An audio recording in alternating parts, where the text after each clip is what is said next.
If you've lost access to your eBay account and no longer have your phone number, you can still recover your account by following these steps. This guide will help you navigate the recovery process. Step 1. Visit the eBay sign-in page. Go to the eBay website and click on the sign-in button. Once on the sign-in page, look for the option that says Forgot Your Password and click on it. Step 2. Enter your email address.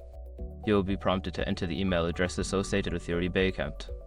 Make sure to enter it correctly, then click on the Continue button to proceed. Step 3. Choose Recovery Options. Since you don't have access to your phone number, select the option to receive a password reset link via email. Check your email inbox for a message from eBay with instructions on how to reset your password. Step 4. Reset your password. Follow the link provided in the email to reset your password. Create a new, strong password that you haven't used before. Make sure to save this password in a secure location. Step 5. Update your account information. Once you've regained access to your account, navigate to your account settings. Update your phone number and any other outdated information to ensure you can recover your account more easily in the future. By following these steps, you should be able to recover your eBay account without needing your phone number. Remember to keep your account information updated to avoid similar issues in the future.